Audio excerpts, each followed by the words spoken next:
Hello and welcome to the Midlife Men podcast with me, Philip Briscoe. In this episode, I'm talking to Gareth Birkett and Simon Mcmurdy, both dads to children with life-limiting conditions and special needs, and they share their stories and how they bonded over a similar lived experience. So welcome to Gareth and to Simon. So let's start off, perhaps if you could explain, how is it you know each other? So, bizarrely, Simon and I used to work together a long time ago. And I guess I changed companies and moved on and was doing other things with my working life. And I happened to be in a hospital with William. And I was walking down one of the corridors in the John Radcliffe Hospital. And Simon works in the hospital still. And I bumped into him in a corridor and was just like, oh, kind of, what are you doing here? Yeah, it was just one of those chance meetings, really. I thought, there's a friendly face. I recognised that chap. And we stood in the corridor and we had a good old conversation and catch up, really, didn't we? And I think the immediate bond that we had was obviously the common ground, if you like, of being dads to children with special needs. In my case, my daughter Olivia, who'd sadly passed away by the point that we spoke. She passed in 2016, but I could see that you were there, attending probably one of many outpatient appointments that were very familiar to me in my journey. And it just seemed, totally appropriate to kind of hook up to you and catch up and find out where you were and what your journey had been so far, really. So, yeah, it was a long time ago. And so you bonded, I guess, over similar shared experience. How did you find that, your experiences were similar? Well, I think, from anybody that's got or has dealt with a child of any age, really, with a special need, you immediately kind of form that sort of superhero club, as I call it sometimes. There is a special set of skills that you take on to deal with that, really. And I've got sort of utmost admiration for anybody that I meet on my travels that, have got responsibility for dealing with a child with any form of disability or special need, really.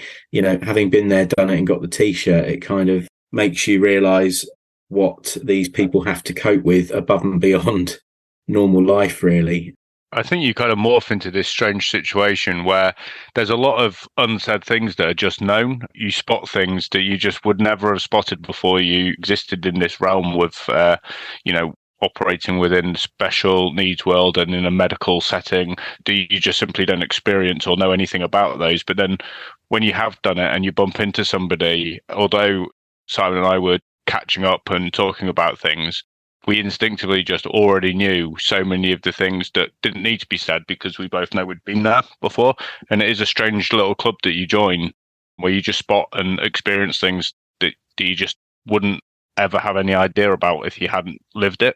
So for people listening who, I don't have a lot of experience in that world, can you just elaborate on, from a day-to-day basis, what does that mean? Yeah, I'll go first. I mean, my story really began with my daughter Olivia, who was born back in the summer of 2012. My wife and I decided to start a family. I'd got a stepson who was 6 or 7 years old at the time. We got married a few years before and decided to have a baby. Everything was going swimmingly well until the point of delivery, at which point it all went pear-shaped.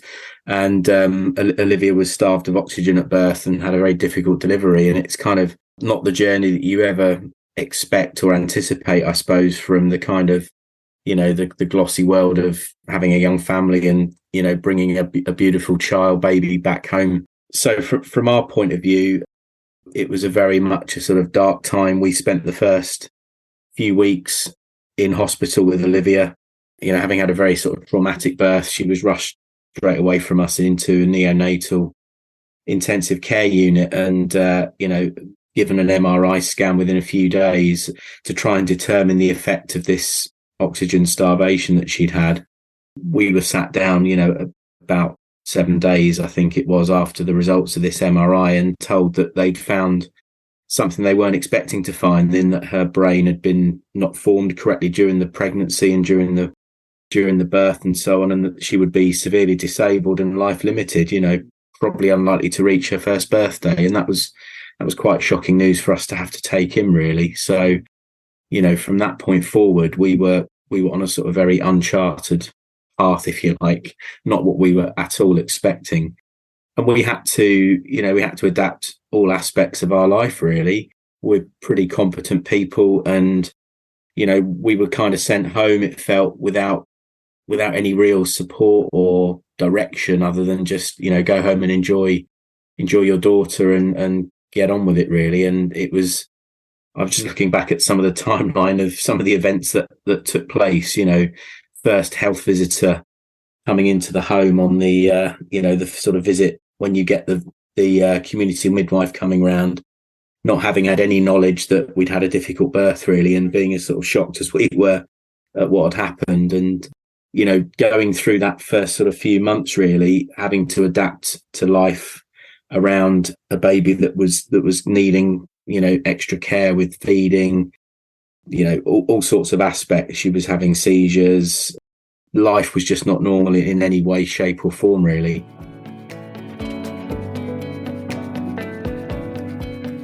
From our point of view, we just adapted to life. We were coping.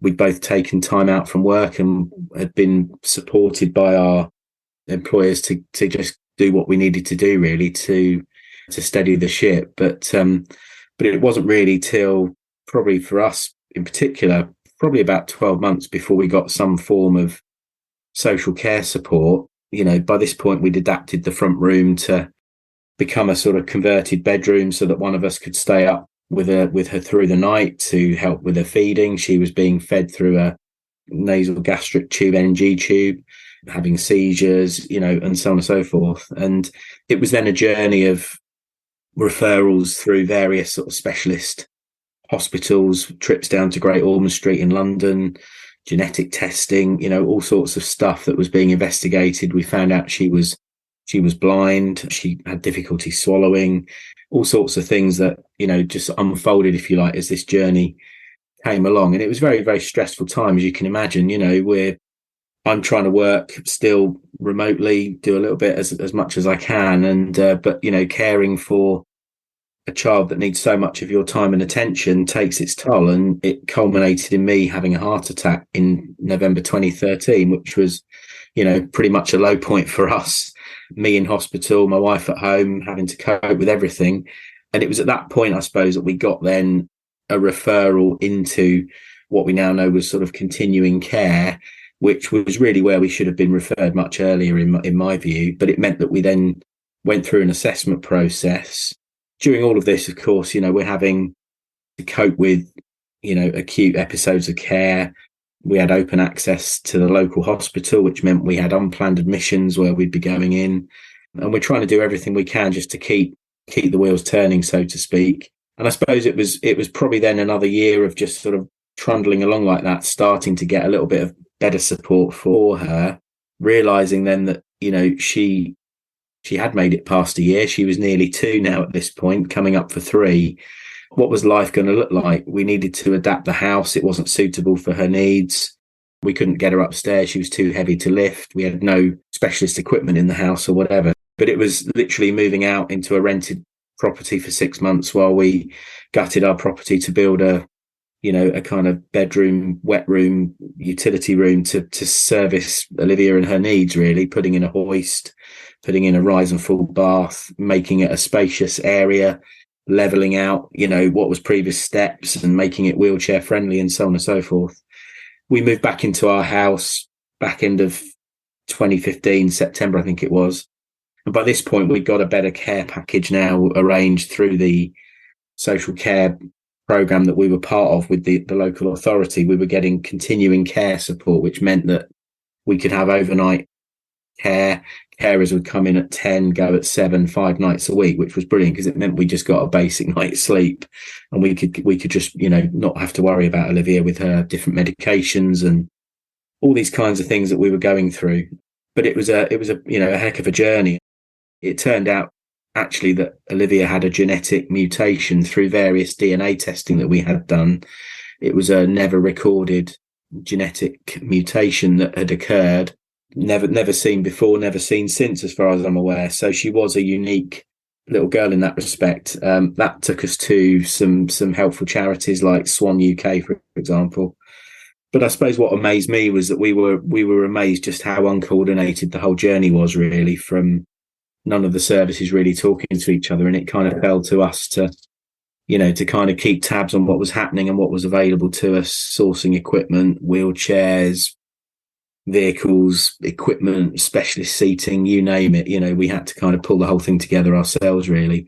You became experts unintentionally. It was, obviously you had to go into a very practical mode from day one. But how do you balance the practical side of things with, the emotional side of things, and just trying to, get your head around the events, and then combine that with your life as it was before? Great question. I mean, you have to just acknowledge that life is going to be different for you, and it changes all aspects of your life, quite honestly. My wife wasn't able to go back to work because she took on the role of full-time carer. I was very fortunate in that I worked for a large company that kind of recognised, the unique situation I was in and gave me the flexibility to kind of work remotely. I know that's what we all do now post-COVID and so on, but then it was good of them to do that and to support me. I'd been an employee of the company for quite a number of years, so they recognised who I was and what that was all about. And, that meant working odd hours to just fill in what I could at whatever times. But yeah, all aspects of our life were put on hold, quite frankly, because everything was geared around the care and support that Olivia needed. And do you think, you mentioned you had a heart attack. Do you think that was the direct cause of that was, the stress? Yeah, I'm pretty sure, because, in the sort of 12 months preceding that, we were really, just battling on our own. We were getting no real care or support from anybody outside. And I suppose it almost felt like, well, we'd been seeing that we were coping. And I do think there were problems in the sort of the way that the different agencies didn't connect and didn't refer us. And maybe, people had visited us in the home and thought, yeah, they're coping, they'll be okay. Because we just, British sort of stiff upper lip got on with it, But in reality, sleepless nights, stress, anxiety, worry, uncertainty about the future, the uncertainty about, adapting the house. Are we going to move? Do we need a bungalow? What are we going to do? Everything was just up for, review, if you like, and debate in the house. And I think it just took its toll, quite frankly. My wife also had suffered ill health. She suffered from epilepsy. She'd had a seizure earlier that year. She couldn't drive.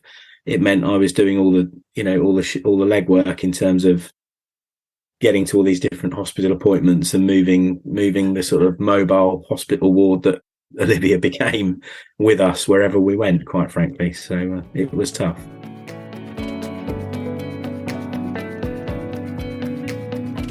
There's so many parallels. I think it's interesting. My kind of starting point was slightly different. Although the birth was horrific, and that's as a spectator, I wasn't actively involved in the physical trauma of it all. But it's still, and I think that's true for a lot of people. William, after a couple of weeks in hospital and with treatment, he was discharged and came home. He struggled to feed from the outset, and then we battled. Feeding was the biggest issue, really, at that point, because the brain wasn't well formed. There was a lot of things that, in hindsight, we just didn't recognise or didn't know. And strangely enough, 5 months on, we were still, if you look back at pictures of William now, he was so small, so thin. He clearly was malnourished. He had failure to thrive, so he was under a general paediatrician. And then he started having what's called infantile spasms, which are a form of seizure. And they present in a certain way, and I could spot one a million miles off now, but they are very, very difficult to describe. But I actually diagnosed him from a YouTube video, strange as that may sound. And I took a video and I emailed the general paediatrician that he was under at the time and said, I think these are infantile spasms. And she immediately came back to me and just said, yeah, I think you're right. You need to come in and see neurology immediately. And then I think that start of the story that Simon was telling, almost that we had all this stress building up of not being able to feed, weight gain, weighing constantly, and having had 2 more children since, which I'm sure we'll come on to, we just didn't consider any of these things with them because it just happened. They were healthy and fine. There was a lot wrong with William, and it was visible in hindsight, but at the time we were just fighting through that. The infantile spasms, then you start getting into a treatment path in neurology. Those seizures change over time, and the diagnosis right from that point was really not very good. And you start moving forward, but at this point, William was still a baby, if you like, and the world's relatively well equipped for a baby. And then as he started getting older, and we were trying to consider ahead of time what he'd need in the future, but we didn't find out until later that there was only one other person that had the same genetic mutation that William had. So we didn't know how the world was going to look for us. We didn't know whether William was going to, whether it was going to be a very short life or whether he would live a long life. We knew it wasn't going to be normal, but with a lot of conditions that are more commonly understood, they follow a path within reason and you know what the future holds. And that just simply wasn't the case with William, and that was really hard to cope with. Navigating the system is a full-time job without any question. And there's an awful lot you don't know, but you don't know that you don't know. So forming bonds and groups and conversations with other parents that are living in this ecosystem of special educational needs for schooling, for example, is a network spawns out of all of these interactions, be it hospital appointments or hospices or school. And you learn from all of those people, but there isn't really ownership of you or your child from a health, a social care, an education. All of those, they're just disjointed, and you have to own and navigate all of that.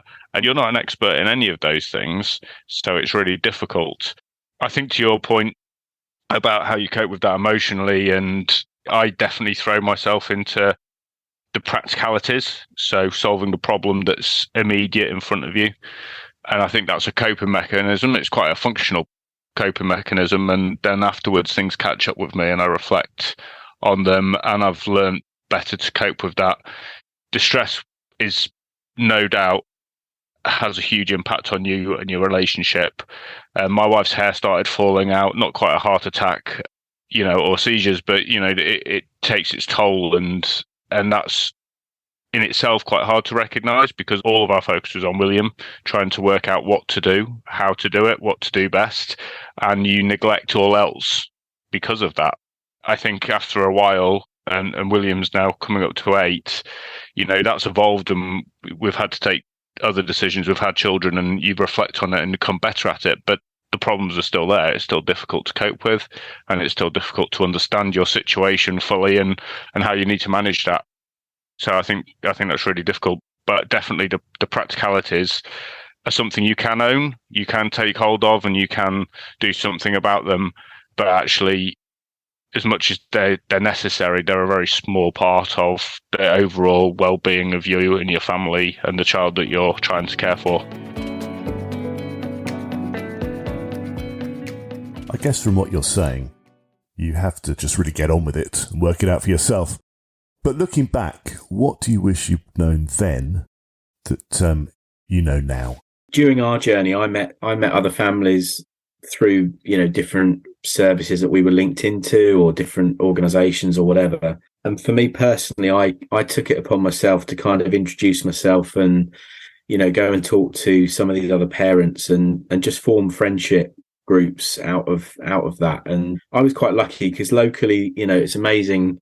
Within within a relatively small geographic area, there were 3 or 4 other families that were on a similar pathway to us. Some were slightly older children, some were slightly younger. But I wish I'd done that sooner in my journey. Probably if we'd been referred into some of the services at an earlier age and not missed that kind of first 12, 18 months, that would have been my opportunity to link in quicker and sooner to people. But I'm glad I did do that. It meant that we formed our own sort of social group, and we would meet up, once every month or 2 for a social catch up. It was never more than a beer and a bite to eat sometimes, but it was good to meet like-minded dads who were experiencing the same sort of challenges that I was as a dad and as a family. I just wish I'd met them a bit sooner, really. That was all. They were a great source of information, both in terms of the practical stuff, which blokes are always pretty good at, aren't they? Give me a problem and I'll fix it. But also in terms of how they were coping in their relationships with their respective wives and girlfriends, what impact it was having on the wider family. There were some other lessons that we all learnt from each other, I hope and think, which helped. So it's the old adage, just get out there and talk to people. Was there any kind of formal support network, or was it something you kind of created as you went along through the people that you met? Yeah, it was an informal thing, really. We swapped phone numbers. I think we had a little Facebook group going on probably in the days before WhatsApp, because we're going back a couple of years. But, that was kind of it, really. It was a fairly informal thing, but we did all get something from that, I think, as we met. And, it was just the dads, and it was no more than once every month or two. But I used to thoroughly enjoy that interaction. I got a lot from that. I think there's two things. I think the world that you're trying to navigate needs to be better orchestrated by somebody in a professional sense. But then, because you're responsible, you end up having to be responsible, even for things that seem trivial to most people, like what equipment you need and all of those things. What ends up happening is you learn from other people within that social group, as Simon described it, and then you take that to the professional, be it an occupational therapist or a physiotherapist, and says, what about this? And then they typically, at that point, pick it up and go, yeah, that makes sense. Yeah, it's very logical. But the onus is on you to do that. And the only way you find that out is from other people. So I think that a social group is really important from an emotional point of view and just an understanding point of view. But I think the practical side of things and where the profession, how that interfaces into the professional and healthcare world isn't right, but it's the way that it is at the moment. So I agree that it's really important and that you jump onto that and you use it how you want. I know not everybody wants to do it, and it depends what stage they're in and in the process and how they're coping with that. And I think it's really, really valid and important to do that. But I'm still not convinced that the system works for people in really complex situations like us. And I don't think we should rely on that, fix that, because I think it's far more important that that's there from a well-being and emotional support network, as opposed to being that same old thing where you can fall back on the practicalities and talk about wheelchairs for days on end. But I think there's a need for that as well. Based on your experience, what advice would you offer to those people listening who have a child with life-limiting condition and special needs? I would strongly urge them to meet other parents and carers. Look at what the situation is around you with other children in a similar environment, really, and just build that informal network. That's where you'll get your best resource. That's where you'll find your most important allies that can share their experiences, good, bad, or indifferent, and learn from that. And also, don't be afraid to share your own journey. I was more than happy to kind of, open up from a practical point of view and, share my own sort of journey with other chaps that were in this particular group.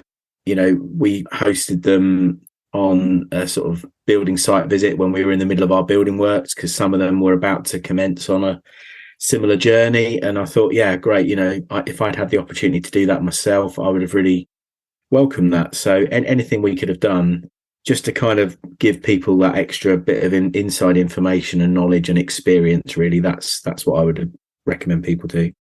I would agree with that. And similarly, I think you seek out those people, and I think you can learn a lot from that. And I think talking about your own experiences and your own story is a really important thing for the people you're talking to, but also for yourself, without any question. I think there's a degree of catharsis that comes with that process. I would also say that you kind of, it sounds, whether it's a therapy conversation or a non-therapy conversation, certainly for me it was important that you kind of took time out and reflected and spent time talking. So I needed to spend time talking to my wife.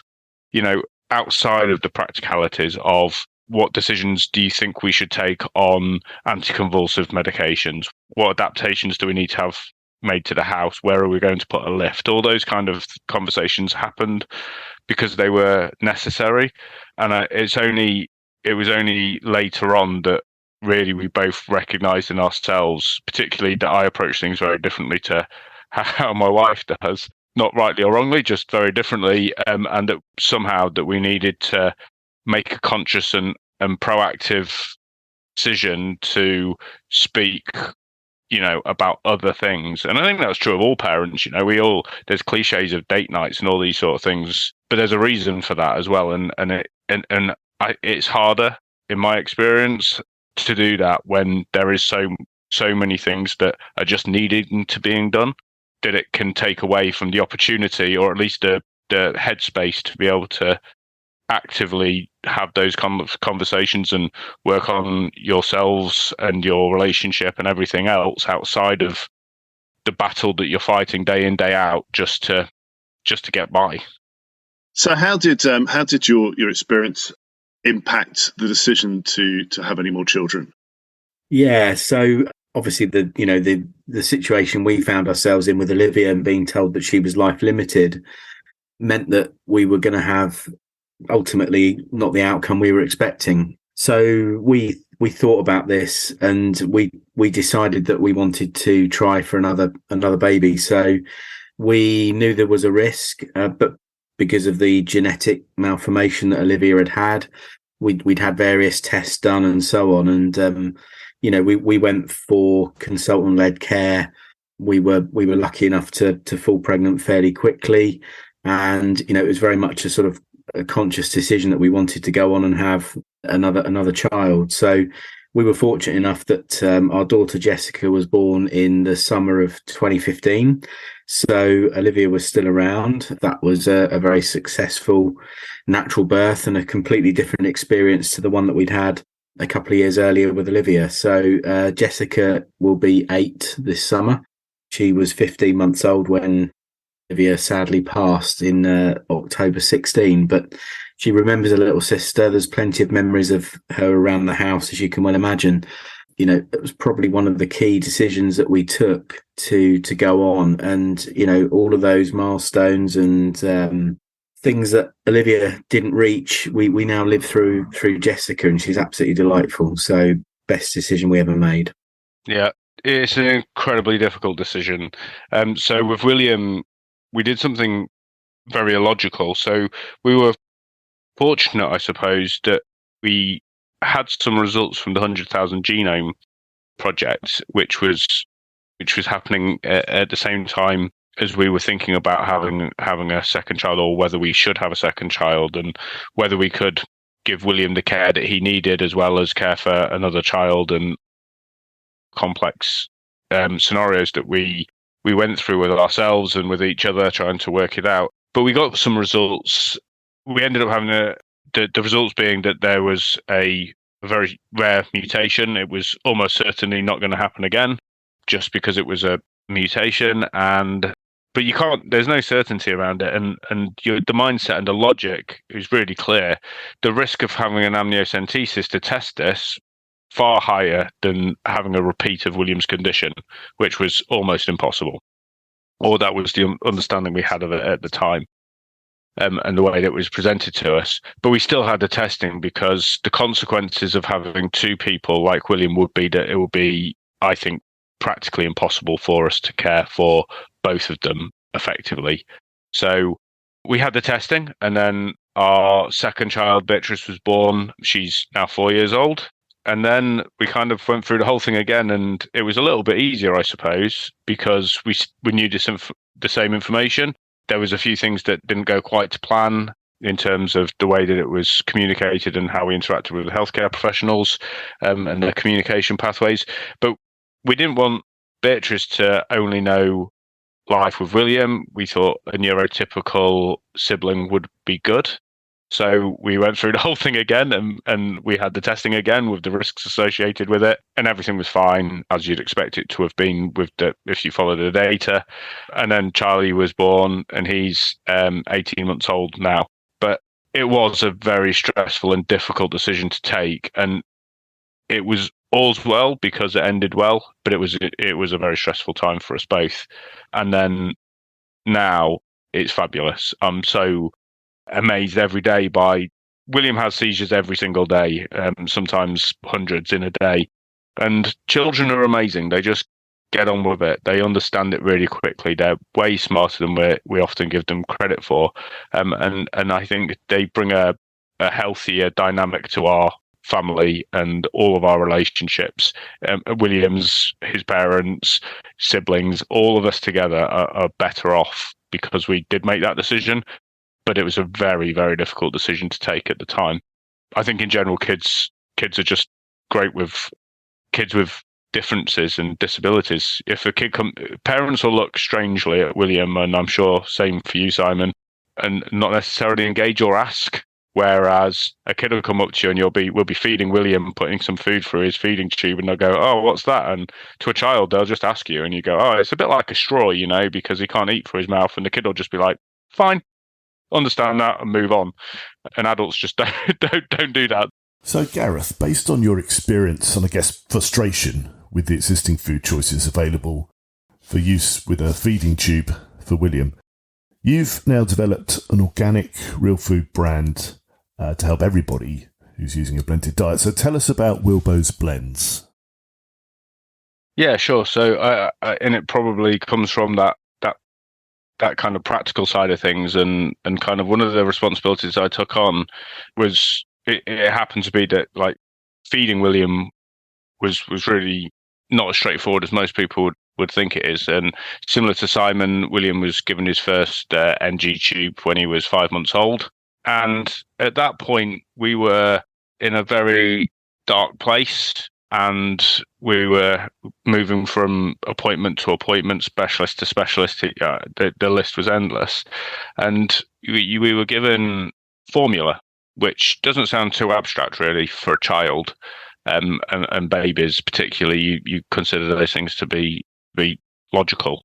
And he was always likely, we knew at that point, always likely to not be able to eat orally. And we were given, as is most people, a load of formula feeds, NG tubes. He later had a gastrostomy, which made it a little bit easier because that's a tube that goes straight into his stomach, and a pump, and just told how to use all of this stuff. And that's what William was going to eat for the rest of his life. And at the time, it was just a fait accompli. Here we go. This is how you do it. This is what enteral nutrition looks like. And we went home and started that process and got used to it.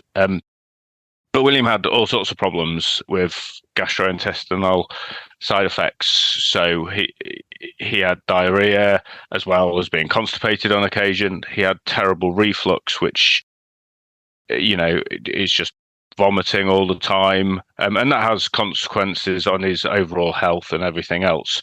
And this carried on for a while. When somebody has a baby and they kind of have a little bit of a cough up, or however you want to phrase it, and they pass you a muslin, that's one thing. We didn't leave the house. We didn't go anywhere without a bucket because William would be vomiting into it. And I remember there was this moment of realization for me when I was taking a delivery of boxes and boxes of this formula, and you look at the ingredient list and it is, you wouldn't eat it. You just wouldn't go anywhere near it. And then if you're having that for every meal for your whole life, you just look at it and go, that's got to have huge consequences, especially when we look at the rest of our lives where we're told how important a well-balanced diet is, and lots of fruit and veg and all those things, which is without doubt true. That just switches if you're requiring enteral nutrition, or for most people it does. It means, okay, forget everything that we all understand to be a healthy diet, and you're now having this ultra-processed formula and artificial nutrition for everything. But when I had that moment of realization, I was like, this doesn't make any sense at all. There must be something else. I went out and I did some research, and I found out about this idea of just a blended diet, which is you take normal food and you blend it. As simple as that, really. It is a little bit more complicated than that. But the world has not really, or had not really, cottoned on to how much this group benefit from real food, and people were just following this medical route. So we did a lot more research. We spoke to our dietitian that we were under and our speech and language therapy, the pediatricians, and they were actually relatively supportive. And I say that kind of cautiously because a lot aren't, or a lot weren't at the time. This was 4 years ago. And we started the blended diet, and almost overnight, he improved his reflux, his bowel movements, everything just got better. And he was just better. He looked better. He was healthier. His weight gain was better. But there's an awful lot of work that goes into doing a blended diet as well. And you've got to get the viscosity right. You've got to calculate nutrition. You've got to make sure that you're feeding a healthy diet. Volume tolerance is difficult if you've never eaten food because you're not weaning like a baby. Typically, if you're older. And there wasn't an awful lot of resource available of how to do it. So you ended up falling into social media and Facebook groups where there was people doing this, and they had a lot of experience, and it was fabulous. And the Blended Diet UK Facebook group is an amazing group, amazing community with great resources, and we learned an awful lot from those. And the change in William was so dramatic. I became very evangelical about the benefits of it and was talking to anybody else that was in a similar situation to us about it. And I decided that because it's difficult, because there isn't enough in the way of resource to support people doing it, somebody needed to do something about it, and they weren't. So I decided that we were going to do it. And I sat in the kitchen, I had a conversation with my wife just saying, this is kind of what I think and what we need to do about it. And clearly she'd seen the benefits and everything that happened in William just as I had. And it was one of those ones where it got out of hand, I suppose. And we spent a lot of time, a lot of effort doing research, engaging professionals, building effectively a business, and then conducting all the research and development, spending hundreds of thousands of pounds, and getting investors to help us and partners involved to enable us to do it, to bring a product that was fit for purpose and a resource network behind it to provide that information, and then telling people about it. And it was an awful lot of work, and it still is, but the feedback that we get is overwhelming, that it's making the same difference to hundreds of people like us, and that number's growing all the time. In hindsight, sometimes people say, if I knew how much and how difficult it would be, you'd never have started it. That's definitely not the case for us. We didn't know how difficult it was going to be. We didn't know how hard it was going to be and how time consuming, but the benefits are overwhelming, and we're helping so many people with it. And it's something I'm incredibly proud of. And it's named after William as Wilbo's Blends, which he's affectionately known as, and it's going from strength to strength at the moment. I really don't know how you've managed to find time to fit in building a business empire with everything else. Could you just explain perhaps why the food available for feeding tubes has just not evolved over time? There's probably a confluence of a number of different things, really. The concept of enteral nutrition is very, very old. The first gastrostomy was done in kind of 1875, I think, or something like that. But what's happened is the commercial formulas started to be developed in the 70s, and they've just become the de facto. There's no research evidence to show that they're any good, because at the time that they were developed, the world of research and empirical evidence to bring a product like that to market just didn't exist. And it just became the de facto and moved on and on and on until the point nobody can remember anything different than commercial formula. I think the blended diet then has started to get probably a lot more traction and thought given to it, because there's probably a few things. The quality of the home blending equipment, to buy a blender is obviously a lot easier now than it was 20, 30 years ago. And also medical science has moved on. So people that have got the long-term requirement for enteral nutrition, there's more people of them living for longer. And there's, for example, in oncology with chemotherapy treatments, people having gastrostomies preemptively for known eating problems as a result of the chemotherapy or radiation treatments that they're going through.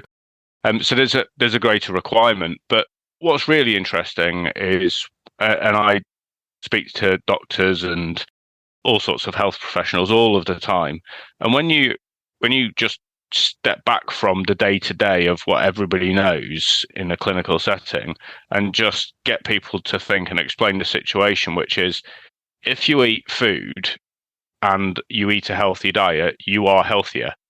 And the fact that there's a feeding tube involved is irrelevant, because that's not a reason. That is not a clinical reason for somebody not to have real food. In most cases, there are special cases where really specialized nutrition is required.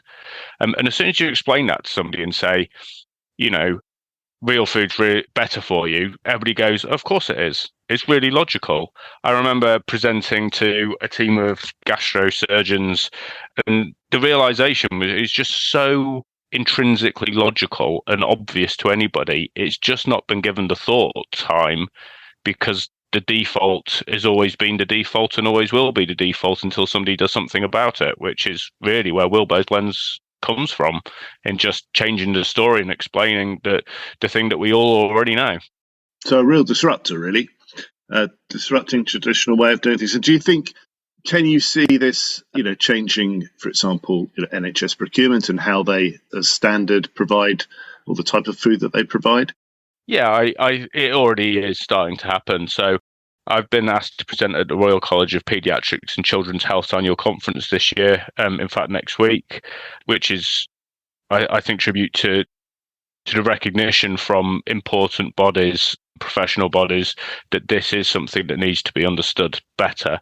I guess I'm probably a little bit more evangelical and a bit blunter in the way that I describe it, which is, most people say, oh, we need to do more research to see how this is. And a lot of the research has been done now, but all of the research is saying, the empirical academic research and clinical research is all saying, we need to see if it's okay to eat food.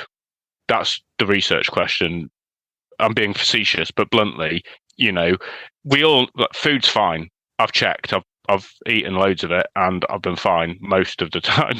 I've made some bad decisions perhaps on occasion, but food's fine. We don't need to do that. What we do need to do research in is how to support people, how to do it well. What is the right nutritional profile of these meals? How do you create resources to enable people to calculate those things, and having those allied health professionals supporting them, like dietitians, on how to do it well rather than whether we should do it or not, is really the next step.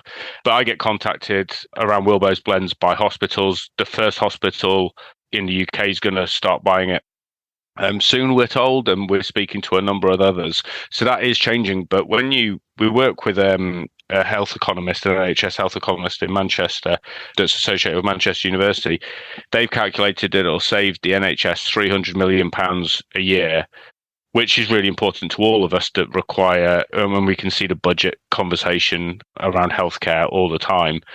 But the more powerful evidence is how quickly people get out of hospital, how quickly they recover. So the patient experience is just vastly improved.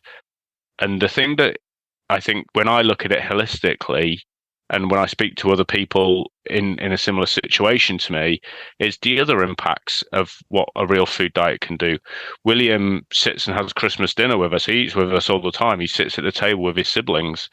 That's really important. And he has birthday cake and it gets blended up and he has it like anybody else would. And that social aspect of food is everywhere in our society. And as soon as you medicalize that, it has a huge impact on perhaps the person themselves, their family, their carers, their friends, everybody. There's a huge knock on to that. And they're areas that do also require more research. So from a health point of view, it's incredibly important, but it's far reaching beyond that as well. Brilliant. Well, look, Simon, Gareth, thank you so much for being open, sharing your experiences, not just for people who perhaps, have no knowledge of having a child with a life-limiting condition, but to those out there who are experiencing this, and hopefully your words have helped and provided some guidance there as well. So thank you very much, both of you. Yeah, thank you. It's great that you've put this together as well, Phil. Yeah, thanks, Philip. It's been really good. Thank you for joining me for this episode of Midlife Men. If you'd like to find out more about the charity that Simon referenced, Swan UK, then visit the website undiagnosed.org.uk. Or if you'd like to find out more about Wilbo's blends, or even shop for some of their organic real food meals, then visit wilbosblends.co.uk. If you have a suggestion for a topic you'd like us to cover in the podcast, or if you have a story you'd like to share, then please contact me either on Twitter @midlifemen or email me at midlifemen01@gmail.com. Join me next time when we talk to other midlife men about their stories, and maybe you'll find that they resonate with you. Thank you.